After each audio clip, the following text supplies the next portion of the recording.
बड़ी आई है माँ जी। माँ जी की हिम्मत कैसे पड़ी मुझसे इस तरह की बात करने की?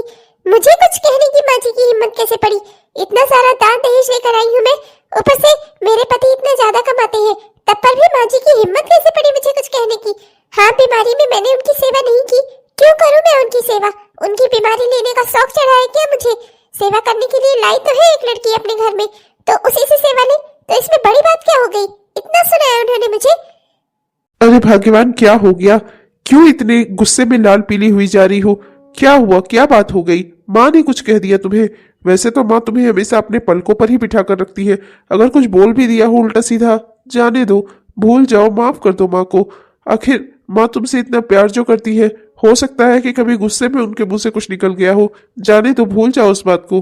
एक बात आपको अच्छे से समझा दूं, भावना जिंदगी में सब कुछ भूल सकती है, पर अपने साथ किया हुआ दुर्व्यवहार नहीं। माँ जी की हिम्मत कैसे पड़ी मुझे कुछ भी कहने की, वो भी उस छोटी बहू के कहने पर? उसके सामने उन्होंने मेरी इतनी इंसल्ट की, उनकी हिम्मत कैसे पड़ी? अब मैं उन्हें दिखा दूंगी मेरे इंसल्ट करने का नतीजा क्या होगा। मैं उन्हें अच्छे से सबक सिखाऊंगी, आप देखिएगा। आप अरे भाग्यवान, करना क्या चाहती हो तुम? करने क्या वाली हो? बहुत ही सही काम, जो मुझे पहले ही कर देना चाहिए था। अच्छी बात है, माँ जी छोटी बहू के साथ बहुत खुश है ना? उसने उनकी सेवा क्या कर दी, उन्होंने उसे सर पे बिठा लिया ना, मेरी जगह छीनी की वो लड़की। बहुत अच्छी बात है, अब झेले। कल से आप अपनी तनख्वाह, कल आपकी तनख्वाह आने वाली है ना, कल आप अपनी तनख्वाह माँ जी को नहीं देंगे, सीधे लाकर मेरे हाथों पर रखेंगे। अरे भाग्यवान, ये क्या बातें कर रही हो तुम? भावना, तुम ऐसी बातें कर रही हो? हमेशा तो मैं माँ के हाथों पर ही पैसे रखता हूँ ना, माँ खुद ही तुम्हें खर्चे के लिए देती है। तुम कह रही हो सारी की सारी तनख्वाह लाकर तुम्हारे हाथों पर रख दूं? अरे घर में कुछ मेरा भी तो फर्ज बनता है ना, घर का खर्च चलवाने का। अब छोटा तो घर में पैसे देता ही है, मैं पैसे ना दूं घर में तो घर का खर्चा कैसे चलेगा? तुम क्या बात कर रही हो भावना? मुझे कुछ समझ नहीं आ रहा है। आपको कुछ भी समझने की जरूरत ही नहीं है, बस आप एक बात अच्छे से समझ लीजिए, कल आप अपनी तनख्वाह लाकर सीधा मेरे हाथों पर रखेंगे। और खबरदार, अगर आपने माँ जी के हाथों पर अपनी सैलरी रखी तो, अगर आपकी सैलरी आपकी माँ के हाथों में गई ना, तो आपका परिवार आपसे हमेशा के लिए दूर हो जाएगा। मैं अपने मुन्ने को लेकर हमेशा हमेशा के लिए यहाँ से चली जाऊंगी अपने मायके, फिर कभी लौट कर नहीं आऊंगी। वहाँ मुझे कभी किसी चीज की कोई कमी नहीं है, मैं आराम से वहाँ रह सकती हूँ। आप एक बात अच्छे से समझ लीजिएगा, अगर आप चाहते हैं कि आपका बेटा आपकी आंखों के सामने बड़ा हो, तो जैसा मैं कह रही हूँ वैसा ही करिए। चुपचाप से लाकर अपनी तनख्वाह मेरे हाथों पर रखिए, वरना मुझसे बुरा कोई नहीं होगा। मैं अपने बेटे को लेकर हमेशा के लिए मायके चली जाऊंगी। हाँ। अरे भावना, ये तुम्हें क्या हो गया है? कैसी बातें कर रही हो? घर के खर्च में मैं पैसे भी ना दूं, माँ से भी बातें ना करूं? अरे तुम मुझे एक तरीके से माँ से अलग कर दे रही हो भावना। प्लीज ऐसा मत करो, एक माँ से उसके बच्चे को मत छीनो भावना। मेरा फैसला अटल है, आप चुन लीजिए, या आपका बेटा आपकी नजरों के सामने बड़ा होगा, या आप अपनी माँ के साथ रहेंगे। अब आप चुन लीजिए, दोनों में से आपको कौन चाहिए, अपनी माँ या अपना बेटा? ठीक है भावना, जैसा तुम कहो। मैं कल से अपनी तनख्वाह लाकर तुम्हारे ही हाथों पर रखूंगा, नहीं दूंगा मैं माँ को। तुम प्लीज मायके मत जाना। मैं चाहता हूँ मेरा बेटा मेरी आंखों के सामने ही बड़ा हो। मैं नहीं चाहता कि मैं कोई कानूनी लड़ाई लड़ूं और इस तरह से मेरे बेटे की जिंदगी हमेशा के लिए बर्बाद हो जाए। मैं बस उसे खुश देखना चाहता हूँ, उसे माँ बाप दोनों का प्यार मिले, मेरे बच्चे का भविष्य अच्छा हो। इसके लिए अगर मुझे अपनी माँ का ही त्याग करना पड़े तो मैं करूंगा। भावना, तुम कहीं मत जाना, कल अपनी तनख्वाह लाकर मैं तुम्हारे ही हाथों पर रखूंगा। अब झेलो सासू माँ, बड़ा पक्ष ले रही थी ना अपनी छोटी बहू का, रहो अब उसी के साथ। बड़े बेटे की तनख्वाह आए हुए तो 5-6 दिन हो गया होगा, अब की उसने अपनी तनख्वाह लाकर मेरे हाथों पर नहीं रखी। पर मैं कहूँगी क्या, बच्चों से इस तरह पैसे मांगना अच्छा तो नहीं लगता। घर खर्च के लिए अगर उसके पास पैसे होते तो वो खुद ही मुझे दे देता। वो भला ऐसा क्यों करेगा कि पैसे लाकर अपनी माँ के हाथों पर ना रखे अपनी तनख्वाह के। नमस्ते माताजी, अमित है क्या घर पर? नहीं बेटा, अमित तो नहीं है। आओ, लेकिन तुम बैठो, तुम्हें चाय पानी नाश्ता वगैरह करवा दूं बेटा। आओ तुम ही बैठ जाओ, अमित तो नहीं है अभी, अमित कहीं बाहर किसी काम से गया हुआ है। तब फिर ठीक है माँ जी, मैं चलता हूँ, जाने दीजिए, मुझे भी देर ही हो रही है। मैं तो सोचा अमित अगर यहाँ पर हो तो उससे मिलता हुआ चलूं, बस यहीं पास में ही आया था। अच्छा बेटा, हो सकता है किसी मुसीबत परेशानी में हो। अब की तुम लोगों को तनख्वाह भी तो नहीं मिली सही समय से। कहाँ माँ जी, तनख्वाह तो मिल चुकी है, कब की मिल गई? 1 तारीख को हमेशा मिल जाती है, अब की भी मिल चुकी। तनख्वाह नहीं मिली, ऐसा कहा क्या अमित ने आपसे? अमित ने आपको पैसे नहीं दिए माँ जी? नहीं बेटा, वो क्या है ना कि दिमाग से फिसल जाता है, बुढ़ापा आ गया है ना। दिए थे मैंने ये बहू को दिए हैं संभाल कर रखने के लिए। हाँ, अब क्या है ना कि बुढ़ापे में दिमाग इधर उधर हो जाता है, पता नहीं कि अब क्या बोलने लगती हूँ। माफ करना बेटा, मैं कुछ गलत बोल गई शायद। ओह अच्छा अच्छा माता जी, कोई बात नहीं, मैं चलता हूँ। रास्ते में शायद मुझे अमित मिल जाए। मतलब कि तनख्वाह मिल गई? अब की मेरे बड़े बेटे अमित ने मेरे हाथों पर तनख्वाह नहीं रखी, ऐसा क्या हो गया? भावना बहू, अब की अमित ने मुझे तनख्वाह लाकर नहीं दी। उसका दोस्त आया था, बता रहा था सैलरी तो मिल गई है उसे। हाँ तो बाजी, सैलरी मिल गई है तो क्या सब आप ही को दे दे? इस घर का खर्चा चलाने का हमने ठेका लेकर रखा है क्या? छोटे देवर जी इतना कम कमाते हैं, तब पर भी घर के खर्चे शाही खर्चे। हमारा भी बेटा है, हमारा परिवार बढ़ रहा है, तो क्या अपने परिवार के लिए हम कुछ न बचाए? सब आपको दे दे। अपनी तनख्वाह लाकर उन्होंने मेरे हाथों पर रखी है। मैंने उनसे कहा था ऐसा करने को, क्यों दें हम आपको? आखिर घर का खर्चा चलाना सिर्फ क्या मेरे पति की ही जिम्मेदारी है? छोटे देवर जी इतनी छोटी नौकरी क्यों करते हैं जिसमें कुछ अच्छा ढंग से हो नहीं पाता? तो तू करना क्या चाहती है बहू? अगर तू अपने हाथ सिकोड़ लेगी तो क्या सिर्फ छोटे बेटे के कमाने से ही घर चलेगा? आखिर तू करना क्या चाहती है? मैं ये चाहती हूँ कि आप बंटवारा कर दीजिए। मैं अपना सब कुछ लेकर अलग हो जाना चाहती हूँ। आप लोगों का खर्चा मैं क्यों उठाऊं? मैं और मेरे पति, आप हमारा बंटवारा कर दीजिए, हम बस अलग होना चाहते हैं आपसे। मेरे करने या ना करने से क्या ही फायदा है बहू? बंटवारा तो तू कर ही चुकी है। जब तूने अपने पति की कमाई रख ली तो और भी जो कुछ तुझे रखना हो रख ले। बस जो मेरी बहू के हिस्से का है, मेरा घर का है, उसे छोड़ दे। बाकी अपना तो चाहे जो सामान, चाहे जो चीजें लेकर जा। तेरे दान दहेज लाने से एक दिन मैं बहुत खुश हुई थी ना, ये परिणाम तो होना ही था। आज अपना लिया हुआ सब, अपना लेकर जो तू आई थी सब लेकर अलग हो जा मुझसे। ठीक है, अपने घर परिवार में सुखी रहो तुम दोनों मियां बीवी। मेरा बेटा है वो अमित, मैं उसके खुश रहने से हमेशा खुशी रहूंगी। भले ही तुम मुझसे मुझे अलग कर दो, पर है तो मेरा बेटा ही ना। उसकी खुशी में मेरी भी खुशी है। अगर तुम्हारे परिवार की खुशी इसी में है कि तुम हमारे परिवार से अलग हो जाओ तो फिर ठीक है। बस इतना ही नहीं, आपको एक बात और बता दूं, मेरे हिस्से में आप नहीं रहोगी, मेरे हिस्से में मेरा पूरा परिवार रहेगा। मैं, मेरे पति और मेरा बेटा। अब ये आपकी छोटी बहू अपने पति के साथ अलग हो जाएगी। आपका क्या होना है ये आप समझ लो। माँ जी को कुछ नहीं समझना है दीदी, माँ जी मेरे साथ रहेंगी। हमें माँ जी को अपने साथ रखने में कोई समस्या नहीं है। जो भी होगा रूखा सूखा, जितना भी होगा हम उसी में मिल बांट कर खा लेंगे। मैं माँ जी की सेवा करके अपने दिन गुजार लूंगी किसी तरह। मुझे ज्यादा धन की वैसे भी कोई लालच नहीं है।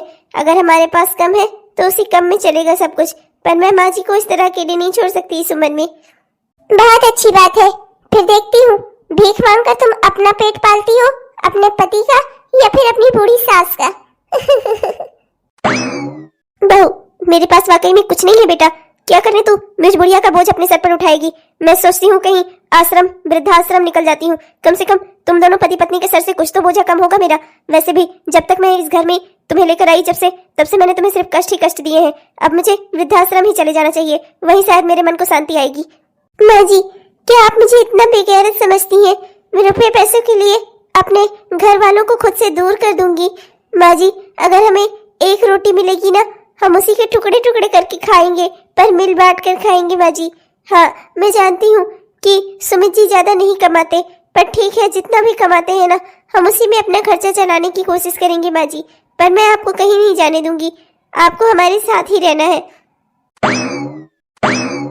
ये सूखी रोटी और ये प्याज मिर्च यही है खाने को घर में, और कुछ नहीं है खाने में को? नहीं, 56 प्रकार के व्यंजन बनेंगे तब तू भोग लगाना। जो मिले ना उसी को खाना पीना, उसी में खुश रहना सीख ले। मेरी छोटी बहू से सीख, जो भी मिलता है जिंदगी में बेचारी उसी में खुश रहने की कोशिश करती है। तू भी इसी की तरह बन। देख, मैं नहीं कह रही कि तू अपनी कमाई बढ़ा बेटा, पर अगर हम कमाई नहीं बढ़ा सकते तो हमें कम से कम अपने खर्चे समेटने होंगे। तू तो जानता है तेरे बड़े भैया भाभी अब हमसे अलग हो चुके हैं, तो फिर अब हमें जो मिलेगा ना उसी में मिल बांट के इसी तरह खाना होगा। तू तो ये सोच कि तुझे रोटी और प्याज ही मिल जा रही है, मुझे भी ये मिल गई। कभी तूने छोटी बहू से पूछने की कोशिश की किसने खाना खाया कि नहीं? तूने भी ये शादी सिर्फ परिवार वालों के कहने पर कर ली बेटा, पर तू अपनी बीवी का जरा भी ख्याल नहीं रखता। ये तेरा कितना ख्याल रखती है तेरे घर परिवार का, पर तूने आज तक इससे कभी नहीं पूछा कि इसने खाना खाया कि नहीं। पर माँ, प्याज रोटी, चलो कोई बात नहीं। भैया भाभी की जो इच्छा, भैया हमारा खर्चा उठाना ही नहीं चाहते थे, इसीलिए तो वो हमसे अलग हो गए। कोई बात नहीं माँ, अब मैं तो ज्यादा बड़ी नौकरी कर नहीं सकता। मेरे क्वालिफिकेशन के हिसाब से मुझे जो जॉब मिली है मैं अपना उसी में रहूंगा। अब मैं आगे कर ही कह सकता हूँ। आज तो मैंने खूब छक्कर शॉपिंग की है, जो मन किया वो सब खरीद लिया। अब मेरे हाथों में पैसे जो होते हैं तो मुझे पता होता है कि मुझे क्या लेना है। पहले तो दूसरों के अंडर में सामान लेते लेते परेशान हो गई थी मैं, अब जाकर अपनी जिंदगी में आजाद हो पाई हूँ मैं। बहू तू मुझे माफ कर दे बेटा, मैं तुझे जिंदगी का कोई सुख नहीं दे पाई। जब से तेरी शादी होकर मैं तुझे इस घर में लेकर आई, पहले मैंने तुझसे खूब काम करवाया और अब तो तेरे पास पैसे भी नहीं होते कि तू खुद के मन की कभी कोई शॉपिंग कर सके। बेटा माफ कर देना मुझे, मेरी वजह से तेरी जिंदगी बर्बाद हो गई। माँ जी मैं भी आपसे कुछ कहना चाहती थी। माँ जी मैंने बीकॉम किया है, बैंकिंग की पढ़ाई की है, मैं बैंकिंग का फॉर्म भरना चाहती हूँ और बैंकिंग का एग्जाम देना चाहती हूँ, बैंकर बनना चाहती हूँ माँ जी। अरे तो ये बेहद खुशी की बात है बहू, तो घर के कामों की चिंता मत कर, मैं जैसे तैसे करके सारे काम निपटा लिया करूंगी। हमारे हिस्से में काम ही कितना है, हमारा तो 2 ही 3 कमरा ही है, बाकी सब तो बड़ी बहू ने अपने बंटवारे में अपना कर लिया है ना, हमारे पास ज्यादा सामान ही है। तू चिंता मत कर, तू बस अपनी पढ़ाई पर ध्यान दे और अगर तू एग्जाम पास करना चाहती है ना तो पूरा मन और लगन से पढ़ाई कर। देख बेटा अगर तुझे ठीक लगता है तो तू पेपर दे दे, अपना इम्तिहान दे दे, पास हुई तब भी ठीक, ना हुई तब भी ठीक, कोई बात नहीं। कम से कम तुझे जिंदगी में अफसोस तो नहीं रहेगा कि अपने सपने पूरा करने के लिए तूने कोई कदम नहीं उठाया जिंदगी में। एक बार तू ये कदम उठाकर देख, मैं तेरा पूरा साथ दूंगी। भगवान ने चाहा तो तेरा सिलेक्शन हो जाएगा, अगर नहीं भी होता है बेटा तब पर भी कोई बात नहीं है, तब पर भी रहेगी तो तू हमारी बेटी ही ना। बस मैं ये नहीं चाहती कि तुझे जिंदगी में कभी ये अफसोस रहे कि काश मैंने एक बार ट्राई किया होता। पर माँ जी किताबों का खर्चा, पढ़ाई का खर्चा सब कैसे होगा माँ जी? वो सब तुम छोड़ दो, वो सब मेरी चिंताएं हैं। तुम्हारा खर्चा उठाना, तुम्हारी जिम्मेदारी उठाना, वो सब मेरी चिंता है। अगर तुम्हें कुछ जरूरत है तो उसको पूरी करना वो मेरी जिम्मेदारी है। तुम चिंता मत करो, मैं तुम्हारी पढ़ाई का पूरा खर्चा उठाऊंगा, चाहे उसके लिए मुझे उधारी करना पड़े या मजदूरी ही क्यों न करनी पड़ी, मैं करूंगा, पर मैं तुम्हारा पूरा खर्चा उठाऊंगा। और मैं चाहता हूं कि तुम एक बार अपने लिए कोशिश करके देखो, अगर सफल होती हो तब भी ठीक है, नहीं होती हो तब भी ठीक है, मैं तुम्हारे साथ हमेशा ही हूँ। तुम बिल्कुल भी कभी कोई चिंता मत करना अपने जिंदगी में, मैं हमेशा तुम्हारे साथ खड़ा हूँ। तुम्हारा खर्चा उठाना मेरी जिम्मेदारी है। हाँ बहू तू बस अपने सपनों पर ध्यान दे और एक बार कोशिश करके देख, मेहनत करके मन लगा कर देख, और हो सकता है भगवान तुझे सफलता दे ही दे। और अगर नहीं भी मिलती है ना बहू तो अफसोस मत करना, मैं बस इस बात से खुश रहूंगी कि मेरी बहू ने कम से कम एक प्रयास तो किया। बिना प्रयास किए जो हार मानते हैं दुख तो उन्हें रहता है जिंदगी भर, प्रयास करके अगर हार मानो तब समझ में आता है कि कम से कम हमने कोशिश तो की थी। 1 साल बाद। माँ आज श्रेया के रिजल्ट का दिन है, पता नहीं क्या ही आया होगा रिजल्ट में। मैं तो बस इस बात से परेशान हूँ कि भगवान न करे अगर उसका सिलेक्शन नहीं हुआ होगा तो फिर हम उसे कैसे संभालेंगे, कैसे उसे सांत्वना देंगे माँ, कैसे उसे समझा पाएंगे हम। अरे बेटा ये जिंदगी है, जिंदगी में हार जीत लगी रहती है, समझा देंगे हम अपनी बहू को, हमें चिंता करने की जरूरत नहीं है। हमारी बेटी वैसे भी बहुत समझदार है, तो चिंता मत कर, इसकी जरूरत नहीं पड़ेगी। ये लीजिए आप लोग, हमारे पास ज्यादा कुछ तो है नहीं कि मैं मिठाई ला सकती या कोई मीठा बना सकती, पर हमने ये होली पर खुरमा बनाया था ना, यही ये मीठे शक्कर पारे, यही मैं लेकर आई हूँ आप लोगों के लिए। आप लोग खाइए और अपना मुंह मीठा करिए। मैं बहुत अच्छी बैंक की जॉब में मुझे जॉब मिल गई है, मैं बैंकर बन गई हूँ, बैंकर। क्या मैंने कहती थी मेरी बहू बहुत होशियार है। आज तो ये शक्कर पारे भी बहू मुझे किसी गुलाब जामुन से कम नहीं लग रहे हैं। आ गई मेरी प्यारी बहू। बहू मैंने कद्दू काट कर रख दिए हैं, आज तो शाम को खाने में वही बना लेना। क्या माँ मैंने आपसे कितनी बार कहा है आप काम मत किया करो, मैं आकर कर लूंगी। अरे बेटा तेरे सर पर वैसे भी बहुत जिम्मेदारी रहती है, तो मैं अगर थोड़ा बहुत तेरा हाथ बटा दूंगी तो मेरा क्या ही चला जाएगा। मेरी प्यारी बहू है तू, तुझे बहू नहीं अपनी बेटी समझाया है मैंने, और अगर मेरी खुद की बेटी होती तो क्या मैं उसे इतना थोड़ा सा उसके साथ हाथ ना बटाती। इसीलिए ज्यादा काम तो मैं नहीं कर पाती, पर बैठे बैठे जो भी करना होता है थोड़ा बहुत करके रख देती हूँ, कम से कम तेरी थोड़ी बहुत तो मदद हो जाएगी। माँ मैं आपके लिए कुछ लाई हूँ। ये क्या है? सोने के झुमके? हे भगवान, इससे अच्छा तो मैं भी इस पगलेट से बनाकर रखती। मुझे तो लगा था बेवकूफ है, गधी है एक नंबर की, क्या ही कर पाएगी अपनी जिंदगी में, पर ये तो बैंकर बन गई। बैंकर बनते ही अपना भैया तनख्वाह से सासू माँ को सोने की झुमकी गिफ्ट कर रही है। हे भगवान, इससे अच्छा होता मैं भी इससे बनाकर रखती। सोने की झुमकी ना सही, कम से कम एक आध चैन वैन मुझे भी मिल जाती। अब तो मुझे लग रहा है बेकार ही झगड़ा कर लिया इससे। पर ये पागल है क्या? माँ जी को सोने की झुमके क्यों दे रही है? अब इस बुढ़ापे में उन्हें कहाँ चमक कर घूमना है? अरे देना ही है तो अपनी जेठानी को दे दे, मुझे दे दे। क्या ये बुढ़िया को सोने की झुमके दिखा रही है, गहने दिखा रही है? इस बुढ़ापे में वो कहाँ से झमक कर घूमेंगी? हाँ नहीं तो पहनना ओढ़ना तो हमें ही है ना। ये तो बहुत सुंदर है बेटा, पर मुझे क्यों दे रही है तू? अब इस बुढ़ापे में इसका मैं क्या करूंगी? रख ले, तू पहनना, मुझे अच्छा लगेगा, मेरी बहू पहनेगी तो। नहीं माँ, ये मैंने अपनी तनख्वाह से आपके लिए खरीदा है। आप मेरी माँ जैसी हो, इतना कुछ करती हो आप मेरे लिए। मुझे अपनी बेटी बनाकर रखा है आपने इस घर में, तो क्या मैं आपके लिए इतना नहीं कर सकती? और क्या ये आपने बुढ़ापा बुढ़ापा लगा रखा है? आप बुढ़ी नहीं हो, आप मेरी माँ हो, आप अभी जवान हो। हाँ पागल नहीं तो ऐसे कहने से कोई जवान थोड़े हो जाता है। माँ माँ, मुझे भी आपको एक बहुत बड़ी खुशखबरी सुनानी थी। हाँ हाँ बेटा बोल ना, क्या हुआ, क्या बात हो गई? इतना खुश है मेरा बेटा आज? माँ, मुझे प्रमोशन मिल गया है और प्रमोशन मिलने के साथ साथ ही एक बहुत बड़ा घर भी मिला है। अब हम उस घर में चल के आराम से रह सकते हैं, कोई भी दिक्कत नहीं होगी। वहां पर नौकर चाकर सब लगे मिलेंगे। माँ, मेरा बहुत ही बड़ा प्रमोशन हुआ है माँ, मैनेजर बन गया है आपका बेटा अब। अरे वाह, ये तो बेहद खुशी की बात है। मैं भी अब इस घर से तंग आ गई थी। इस घर के दो हिस्सों को देखते देखते ना मुझे लगता था मेरी जिंदगी आधी हो जाएगी। बेटा आज मैं बहुत खुश हूँ, तुम दोनों बच्चों की तरक्की से ना मैं बहुत खुश हूँ। चलो बेटा, अब जहाँ हम चलेंगे वहाँ सुकून से रहेंगे। अरे चुप हो जा, मेरा सर मत खा। वैसे भी मैं बहुत परेशान हूँ। तेरी चाची अपना बैंकर बन गई, तेरा चाचा प्रमोशन पा गया, वो दोनों सब रईस हो गए और हम लोग उनसे ज्यादा गरीब हो गए। मुझसे ये चीजें बर्दाश्त नहीं हो रही है, ऊपर से तो मेरा सर खाया जा रहा है। चुप हो जा, साथ हो जा। अरे भाग्यवान, तुम्हें क्या बताऊं, मनीष का फोन आया था, कह रहा था दुकान में आग लग गई है, सब कुछ बर्बाद हो गया हमारा। अब हम क्या करेंगे, खाने पीने को भी लाले पड़ जाएंगे हमारे तो इस तरह। हे भगवान, ये क्या हो गया? क्या? ऐसा नहीं हो सकता। अब हम क्या करेंगे जी? हम भूखे मर जाएंगे इस तरह से तो। आपकी दुकान में आग लग गई, दोबारा दुकान को जमाने में ही कितना पैसा लग जाएगा। अब क्या होगा हमारा? ले देकर अब एक ही रास्ता बचा है, हमें माँ के पास चलना होगा। माँ से और अपने छोटे भाई से, उसकी बीवी से माफी मांगनी होगी, तब शायद वो लोग हमारी थोड़ी मदद कर दे। बाहर वालों के आगे हाथ फैलाना और फिर उनसे कुछ न मिलने से अच्छा है कि अपने घर वालों के आगे ही हाथ फैलाऊं, उन्हीं के आगे शर्मिंदा हूं। कम से कम अपने बेटे को भूखे मरते हुए नहीं देख सकता मैं, इसलिए मैं इतना तो करूंगा ही। तुम्हारा जी करे तो तुम मेरे साथ चलो, वरना मैं अकेले ही जा रहा हूँ। मुझे नहीं पता, मैंने आज तक उन लोगों के साथ इतना बुरा बर्ताव किया है। वो लोग मेरी बात मानेंगे भी कि नहीं, पर आपके कहने पर मैं चलने को तैयार हूँ। चलिए। जी, मैं जानती हूँ मैंने बहुत सारी गलतियाँ की है, पर उन सब के लिए मुझे माफ कर दीजिए माँ जी। माँ जी, आप अपने पोते को क्या भूखे मरते हुए देखना चाहती हैं? माँ जी, माँ जी, आप ही हैं जो हमारा सहारा बन सकती है। छोटी बहू, मुझे माफ कर दो, मैंने तुम्हारे साथ हमेशा गलत बर्ताव किया है, पर अब जब पूरा समय आया है तो सिर्फ अपना परिवार ही है जो अपने साथ खड़ा हो सकता है। छोटी बहू प्लीज प्लीज मेरे लिए इतना कर दो। हाँ हाँ दीदी, क्यों नहीं, हमसे जितना हो सकेगा हम उतनी मदद करेंगे। मैं कोशिश करूंगी कि भैया का लोन भी बैंक से जल्दी पास हो जाए।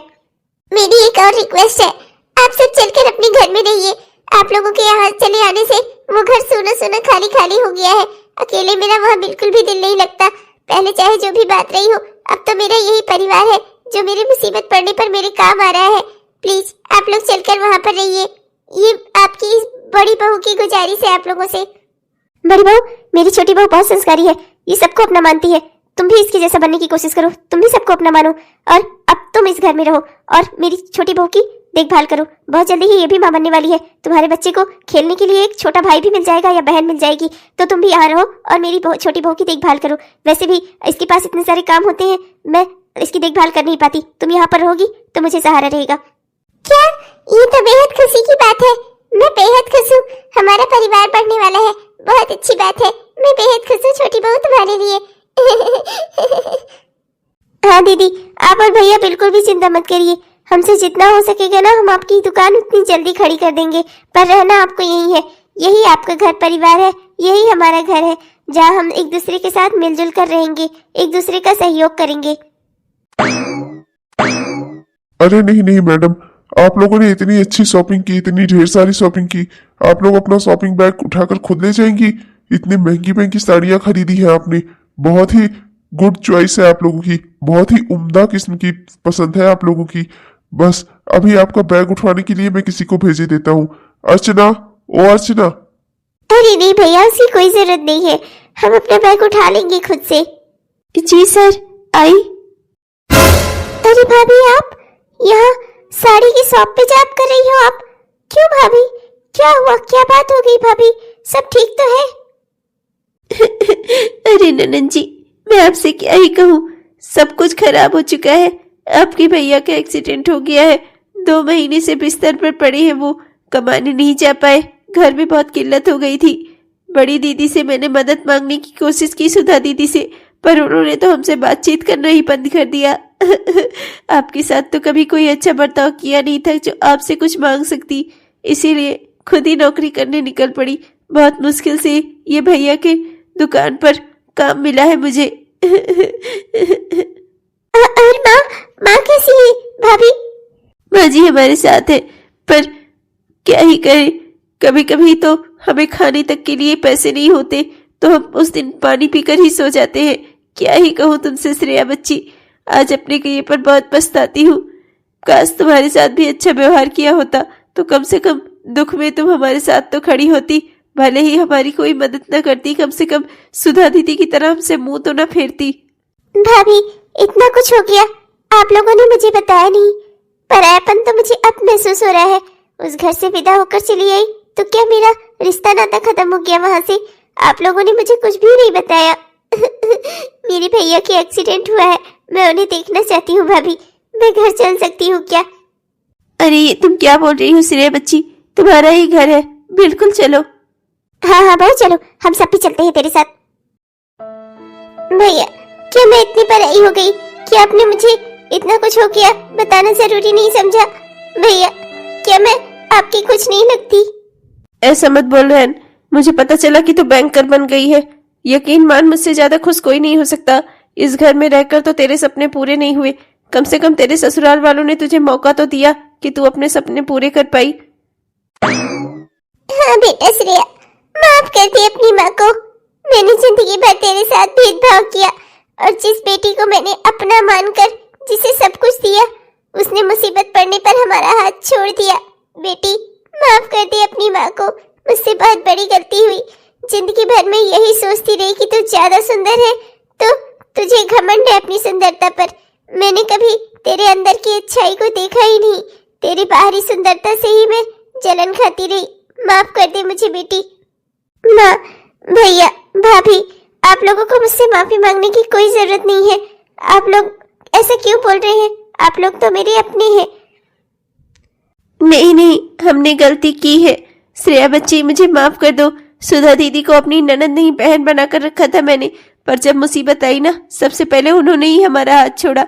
माफ कर दो मुझे, तुम्हारे अंदर के अच्छे दिल को कभी देख ही नहीं पाई। तुम्हारी सुंदरता से ही इतनी जलन होती रही ना कि मैं तुम्हारे मन को कभी पहचान ही नहीं पाई। माफ कर दो मुझे। आप सब शांत हो जाइए। किसी को भी मुझसे रोने की, माफी मांगने की कोई जरूरत नहीं है। आप सब मेरे अपने हैं। भले ही आप लोगों ने मुझे कभी अपना न माना हो, पर मैंने हमेशा जिंदगी में आप लोगों को अपना ही समझा है। भगवान ने आज मुझे मेरा भरा पूरा परिवार दे दिया, मेरा मायका दे दिया, मेरा ससुराल दे दिया। दोनों परिवार मुझसे बेहद खुश है। बस मुझे और क्या चाहिए? एक लड़की की जिंदगी में इससे ज्यादा खुशी की बात और क्या हो सकती है कि उसके दोनों परिवार उससे संतुष्ट हो और खुश हो। मैं आज बेहद खुश हूँ, और आप लोगों को चिंता करने की कोई जरूरत नहीं है। भैया जल्दी ही ठीक हो जाएंगे, और जब तक भैया ठीक नहीं होते, मैं हूं ना, मैं अपने परिवार का पूरा ख्याल रखूंगी। किसी को भी कुछ भी सोचने की कोई जरूरत नहीं है। भाभी, आपको भी बच्चों को छोड़कर बाहर जाने की कोई जरूरत नहीं है। नहीं नहीं श्रेया बच्ची, मैंने जिंदगी में एक बात सीखी है आपसे, कि जिंदगी में खुद के पैरों पर खड़ा होना, काबिल होना बहुत जरूरी है। मैं जिस काबिल हूँ, उस काबिलियत से मुझे जो भी नौकरी मिली है, मैं उसे कभी नहीं छोड़ूंगी। हाँ बेटा, ये सही कह रही है। जिंदगी में कुछ भी बहुत मुश्किल से मिलता है। जो भी मिला है ना, हमें उसमें खुशी से रहना चाहिए। तू हमारी अपनी है, हमारी मदद करने को तैयार है, सब कुछ अच्छी बात है। लेकिन मैं नहीं चाहती कि मेरी बहू भी अपनी नौकरी छोड़े। जैसे तू अपनी काम करना चाहती है, वैसे इसे भी अपना काम करना होगा। ठीक है, पर मैं भी जितना अपने परिवार की मदद करनी चाहूंगी, आप लोगों को वो मदद लेनी ही होगी, क्योंकि आप लोग मेरा परिवार है। मैं इस तरह से आप लोगों को अकेले नहीं छोड़ सकती। भले ही मैं लड़की हूँ तो क्या हुआ, अगर मैं भैया की जगह होती तब तो मैं अपने परिवार का पूरा सपोर्ट करती ना। इसी तरह मैं बेटी हूँ तो क्या हुआ, तब पर भी मैं अपने परिवार का पूरा सपोर्ट करूंगी। बहू, आज मैं बहुत खुश हूँ बेटा। तेरी जैसी बेटी हर माँ बाप को मिलनी चाहिए, जो बेटा बनकर उनका सहारा बने एक दिन। बेटी, मैं बहुत खुश हूँ कि तू मेरे घर की बहू बनी। तेरे इतने अच्छे संस्कार हैं। हाँ बहन जी, मेरी बेटी के अंदर खुद से ही सारे संस्कार हैं। मैंने तो इसे कभी कुछ नहीं सिखाया। मेरी लाडो। हेलो दोस्तों, दिल से आपको हमारा प्यार भरा नमस्कार। कैसे हैं आप सब? उम्मीद करती हूँ कि बढ़िया होंगे। आपने हमारा यह वीडियो पूरा देखा, इसके लिए आपका बहुत बहुत धन्यवाद। दोस्तों, कैसा लगा आपको? उम्मीद करती हूँ कि पसंद आया होगा, और अगर पसंद आया है दोस्तों तो कृपया वीडियो को लाइक और शेयर जरूर करिएगा। और अपने प्यारे प्यारे कमेंट्स भी हमें जरूर लिखिएगा दोस्तों। आपके प्यारे प्यारे कमेंट्स का हमें इंतजार रहता है। और हमारे जिन भी दोस्तों ने अभी तक हमारे इस चैनल को सब्सक्राइब नहीं किया है, कृपया सब्सक्राइब कर लीजिए दोस्तों। सब्सक्राइब करके वो बेल आइकन दबाकर ऑल नोटिफिकेशन को ऑन कर लीजिए, जिससे हमारे इस तरह के वीडियोस आप तक हर दिन पहुंचते रहे। तब तक के लिए चलते हैं दोस्तों, मिलेंगे आपसे कल के वीडियो में। तब तक के लिए बाय बाय।